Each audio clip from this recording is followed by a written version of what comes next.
السلام علیکم ورحمۃ اللہ وبرکاتہ۔ بسم اللہ الرحمن الرحیم، والصلاة والسلام علی رسولہ الکریم وعلی آلہ وصحبہ اجمعین۔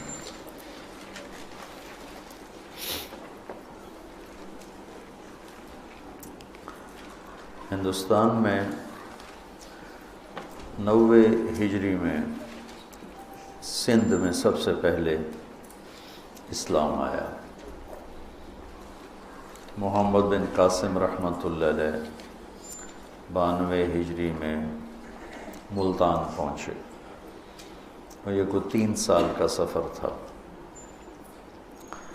اور بنو امیہ کے دور میں ہی ولید بن عبد الملک کا زمانہ، اسلام سندھ اس وقت بمبئی سے لے کر ملتان، یہ سارا سندھ، بمبئی سندھ میں شامل تھا، ملتان سندھ میں تھا۔ تو یہ اس اللہ کے نیک بندے نوجوان کے بابرکت ہاتھوں سے پہلی صدی میں ہی بر صغیر میں اسلام کی آمد ہوئی، اور اس کے بعد پھر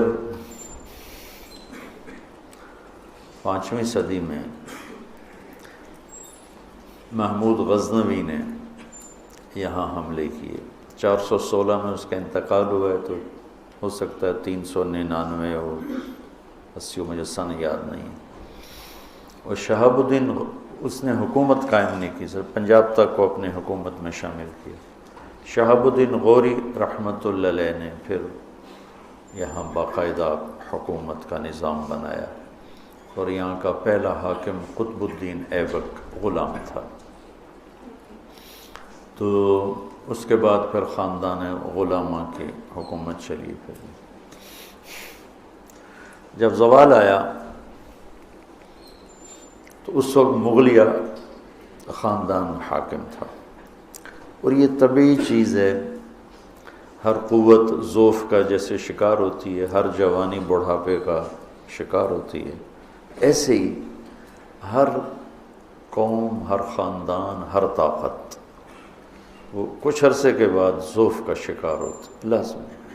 تلک ایام نداولھا بین الناس، اللہ اس کو ایسے ہی پھراتا رہتا، کبھی ادھر کبھی ادھر۔ ایک دور تھا مشرق کا غلغلہ تھا، اور مغرب اندھیروں میں ڈوبا ہوا تھا۔ آج مغرب کا ڈنکا بج رہا ہے اور مشرق اندھیروں میں ڈوبا ہوا ہے۔ تو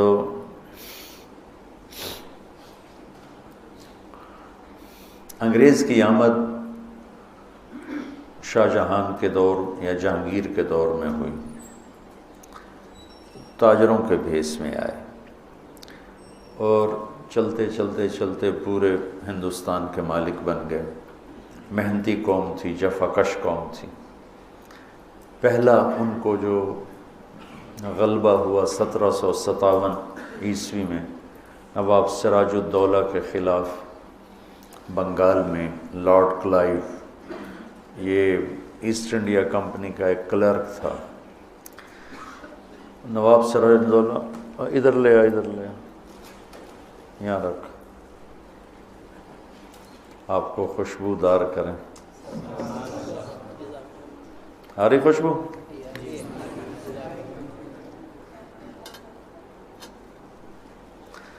نواب سراج الدولہ اور انگریزوں کی جنگ ہوئی 1757 میں۔ اس میں سراج الدولہ کو شکست ہوئی، اور اس کی وجہ ایک اس کا نکما پن، راتوں کو جاگنا، دن میں سونا، اور دوسرا برطانوی فوج کا توپ خانہ۔ اس وقت یورپ سائنس میں بہت آگے جا چکا تھا، تو اس توپ خانے نے تباہی مچا دی، اور بنگال میں پہلی دفعہ انگریز کا راج قائم ہوا۔ 1799 ٹیپو سلطان آخری سہارا تھے. 4 مئی 1799 سرنگا پٹم وہ انہیں شکست ہوئی، شہید ہوئی. میں نے کل بھی بتایا تھا کہ بنگال میں میر جعفر نے کی غداری اور میسور میں میر صادق، لیکن وہ کسی ایک کی غداری سے قوم نہیں ڈوبتی، وہ ساری قوم کا سفینہ ڈوبا ہوتا ہے. کوئی ایک جو پہل کرتا ہے اس کا نام لگ جاتا. میر جعفر غداری نہ بھی کرتا تو بھی سراج الدولہ اتنا سمجھدار نہیں تھا کہ وہ انگریز کو شکست دے سکتا. اور ٹیپو سلطان اتنے طاقتور نہیں تھا. ٹیپو سلطان بہت سمجھدار تھا، طاقتور نہیں تھے. اور ادھر نظام مل گیا، حیدرآباد، دکن، انگریز اور مرہٹے، 3 طاقتیں اکٹھی ہو گئیں. تو وہ اکیلے اگر میر صادق غداری نہ بھی کرتا تو بھی شکست ہی ہونی تھی کہ اتنی پاورفل، طاقتور. تو 4 مئی 1799 ٹیپو سلطان جب شہید ہوئے تو جنرل ہیرس نے کہا کہ ہندوستان ہمارا ہے. انہیں نظر آ گیا کہ اب کوئی طاقتور حکمران سامنے کوئی نہیں. 1831 میں سید احمد شہید رحمۃ اللہ علیہ کی جو تحریک تھی وہ بالا کوٹ کے پہاڑوں میں ختم ہو گئی. عجیب لوگ تھے. مولانا علی میاں نے کتاب لکھی جب ایمان کی بہار آئی، آپ پڑھنا، اس میں شاہ صاحب کے واقعات، ان کے ساتھیوں کے واقعات ہیں کہ لگتا تھا جیسے صحابہ کی بچی کھچی روحیں وہ ان لوگوں کے اندر آ گئیں. لیکن پوری تیاری کے بغیر نتیجہ نہیں نکلتا. اللہ نے دنیا کو دارالاسباب بنایا. رنجیت سنگھ بہت طاقتور حکمران تھا اور اسلامی شیرازہ بکھرا پڑا تھا. تو وہ تھوڑے سے لوگ تھے اور جب وہاں پہنچے تو ایک اللہ کا نظام ہے تدریجاً چیز کو لانا. شراب حرام کرنی تھی نا تو ایک دم نہیں کہا شراب چھوڑ دو. قل فیہما اثم کبیر و منافع للناس، پھر لا تقربوا الصلاۃ وانتم سکارى، پھر فہل انتم منتہون. یہ ہے طریقہ کسی چیز کو لانے کا، اٹھانے کا، آہستہ آہستہ. شاہ صاحب رحمۃ اللہ علیہ نے جب سرحد پہ اپنی حکومت قائم کی تو ایک دم شریعت نافذ کر دی. پوست کی کاشت بند کر دی، چرس کا بنانا بند کروا دیا، اور لڑکیوں کے اس وقت مہر ہوتے تھے اور وہ قیمت ہوتی تھی وہ ایک دم بند کر دی. تو وہ جو ایک دم ان کی عادات پہ ضرب پڑی تو وہ رد عمل میں انہوں نے پٹھانوں نے ہی بغاوت کر دی اور شاہ صاحب کے سرداروں کو قتل کر دیا اور ان کے لشکر کو بھی تتر بتر کر دیا. کچھ بچا کھچا لے کے تو وہ چلے تھے. والی کاغان نے کہا تھا کہ میرے پاس آ جائیں. تو راستے میں بالا کوٹ قیام ہوا. وہاں ایسا بددل ہوئے کہ آگے جانے کے بجائے وہیں تھوڑے سے لشکر کے ساتھ سکھوں سے لڑ گئے. اور ایک پہاڑ ہے مٹی کوٹ، ایک ہے بالا کوٹ. مٹی کوٹ اونچا ہے، بالا کوٹ نیچے ہے. تو وہاں کے جو مقامی مسلمان تھے وہ سکھوں کو مٹی کوٹ تک پہنچانے کے لیے رہبر کے طور پہ استعمال ہوئے. جب قوم ڈوبتی ہے تو صرف ایک کی غداری سے نہیں ہوتا، ساری دیگ ہی خراب ہو چکی ہوتی. سکھوں کو تو راستے کا نہیں پتہ تھا. انہیں مقامی مسلمان گجر وہ راستہ دکھاتے دکھاتے مٹی کوٹ تک لائے.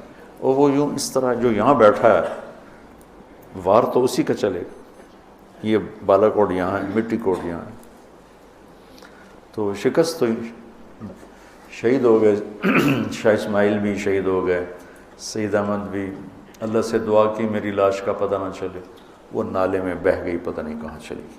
اب جو ان کی قبر 2 جگہ بنی ہوئی ہے، گڑھی حبیب اللہ بھی ہے اور بالا کوٹ بھی ہے، اور دونوں فرضی قبریں ہیں. ان کی تو لاش ہی اللہ نے چھپا دی تھی. تو 1834 میں لارڈ میکالے آیا کہ ایک ایسا نظام تعلیم لایا جائے جو انہیں غیر مسلم نہ بنائے، انہیں مسلمان نہ چھوڑے، یہ نام کے مسلمان ہوں اور اندر سے انگریز کے غلام ہوں، ذہنی فکر، ذہنی سوچ وہ ساری بن جائے غیر مسلم والی، اور شکل صورت ظاہر یہ ہو مسلمان والا۔ ایک ایسا نظام تعلیم مرتب کرنے کے لیے لارڈ میکالے 1834 میں آیا۔ تو اس کے بعد 1857 میں جنگ آزادی ہو گئی۔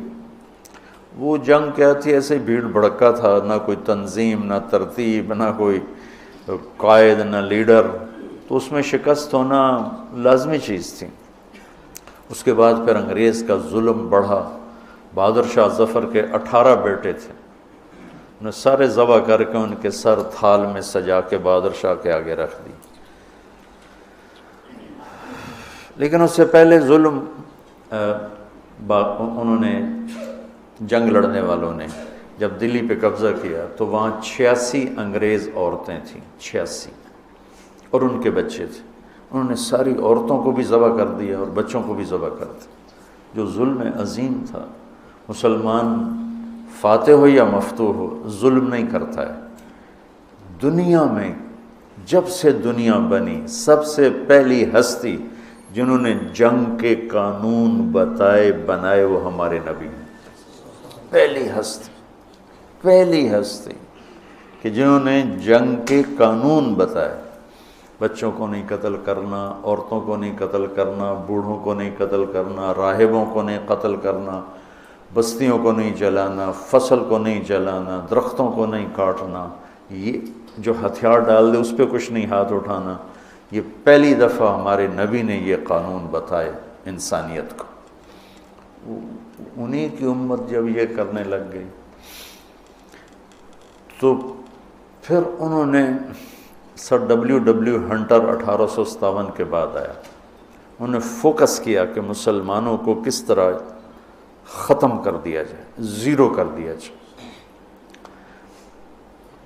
قتل عام نہیں ہو سکتا جیسے اسپین میں ہوا، تو ان کو ویسے ذہنی طور پہ ختم کر دیا جائے۔ اس کے لیے پھر سب سے پہلے کلکتہ میں ایک سکول کھولا گیا، کلکتہ میں کھولا۔ تو 1857 کی جنگ میں ہمارے اکابرین مولانا قاسم نانوتوی، مولانا رشید احمد صاحب گنگوئی، حافظ ضامن صاحب رحمۃ اللہ علیہ، حاجی امداد اللہ صاحب رحمۃ اللہ علیہ، انہوں نے باقاعدہ جنگ کی، شکست ہوئی، حافظ ضامن صاحب شہید ہوئے، اور پھر امداد اللہ رحمۃ اللہ علیہ وہ روپوش ہو گئے، پھر ہجرت کر کے مکہ تشریف لے کے۔ جب حالات کا رخ اس طرح بن رہا تھا کہ مسلمان کو ٹارگٹ کر کے ختم کرنا تھا ذہنی طور پر، تو مولانا محمد قاسم نانوتوی رحمۃ اللہ علیہ کے دل میں اللہ نے مدرسہ کی سوچ ڈالی۔ یہ ساری تمہید میں اس ایک جملے کے لیے آپ کو سنا رہا تھا۔ پورے بر صغیر میں کوئی مدرسہ نہیں تھا، علم لینے دینے کا نظام تھا، لیکن مدرسہ، طلبہ، اساتذہ اور سبق، درسگاہ، دارالاقامہ ایسا کوئی نہیں تھا۔ فرنگی محل بھی، لکھنؤ بھی، اور دہلی میں اور کئی جگہ بھی علماء کے حلقے ہوتے تھے، درس ہوتے تھے، طلبہ آتے تھے، لیکن ایک جگہ رہ کر سیکھنا اور اساتذہ ہونا اور وہیں ان کا کھانا بننا اور وہیں ان کی رہائش ہونا، یہ 1864 میں 1857 کے چند سال بعد، یعنی 7 سال بعد ہی مولانا قاسم صاحب رحمۃ اللہ علیہ نے دیوبند کی بنیاد رکھی۔ ویسے تو یہ دنیا اللہ نے اسلام کو باقی رکھنا ہے، اور اگر یوں نہ ہوتا تو یوں ہو جاتا، یوں ہوتا تو یوں نہ ہوتا، یہ انسان کہتا تو ہے، تو اسباب کی دنیا میں، خیالات کی دنیا میں چلتا ہے۔ دیوبند کے مدرسہ کی بنیاد نہ رکھی جاتی تو شاید اسلام کی یہ شکل نہ ہوتی جو آج موجود ہے۔ اللہ نے ایک بندے کو چنا، درویش غریب، اور ان کے ذریعے سے ایک شاگرد محمود الحسن، ایک استاد محمود احمد،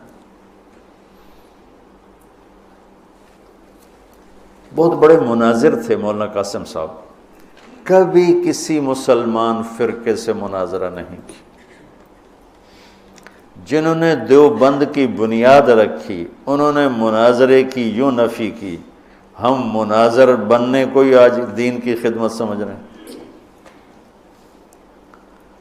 ساری زندگی مناظرے کی ہے، ہندوؤں سے، عیسائیوں سے، دہریوں سے، آریہ سے، بڑے بڑے پادریوں سے مناظرے کیے اور ان کے چھکے چھڑا دیے، لیکن کسی مسلمان فرقے کے ساتھ مناظرہ نہیں کیا۔ شیخ الہند کی بات میں پھر نقل کرتا ہوں کہ جب وہ مالٹا سے واپس آئے تو فرمایا دو باتیں نظر آئی ہیں امت کے زوال کی، ایک قرآن سے دوری اور ایک آپس کا اختلاف۔